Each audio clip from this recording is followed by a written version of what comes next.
Well, ito pa rin yung mga variants na binabantayan natin, no? These are new variants under the JN.1 variant.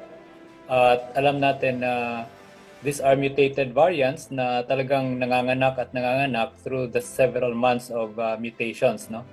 But so far, Audrey, no, this has a low public health risk. Ibig sabihin, hindi ito kagaya ng mga Delta before or Alpha na talagang mataas ang risk na pwedeng magka-hospital at saka pwedeng magka-severe, no? Pero ganun pa rin man, no, itong mga bagong variants na to, kailangan pa rin nating mag-ingat, especially the vulnerable population, kagaya ng mga matatanda at mga immunocompromised, no? Kaya palagi nating nire-remind sila na pag merong mga gatherings or may mga matataong lugar, may mga respiratory symptoms kayo, kailangan mag-face mask para lang hindi makakahawa or kung kailangan, tuloy-tuloy ang mga sintomas, magpakonsulta sa doktor.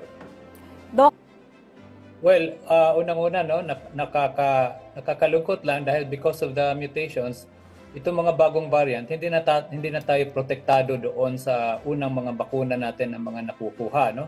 And in fact, may mga reformulated vaccines na, mga updated COVID vaccines, kaya lang hindi available yan dito sa Pilipinas. Pero kung pag-usapan natin ang bakuna ngayon, talagang tayo lahat ay vulnerable na. At kaya dito natin sasabihin, no, sa publiko na talagang mag-ingat tayo at magmatsyag sa mga sintomas natin dahil pwede tayo mag-severe, especially do sa mga matatanda, even if you are vaccinated.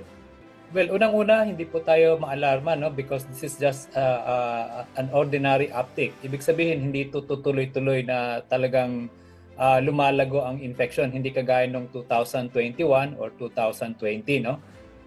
Doon sa mga bansa na mga ganito ring pagtaas ng mga kaso, hindi rin tumutuloy yan, no? Mga temporary lang yan ng mga uptick. Pero ganun pa rin man, huwag tayong magpanik, hindi tayong maging alarma.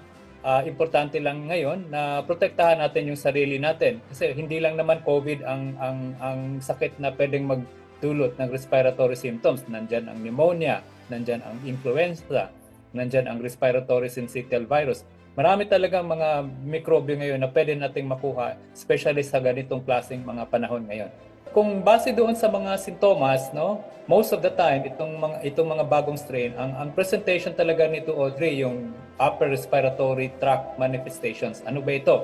No? Konting ubo, konting masakit ang lalamunan, merong plema, tapos minsan nahirapang umubo kasi nga paminsan-minsan lang masakit ang katawan, mabigat, pero wala lately hindi mo naranasan yung mga nahirapan kang huminga at saka kailangan kang dalhin sa ospital dahil medyo kapos ka na sa hininga kagaya ng Delta variant, no?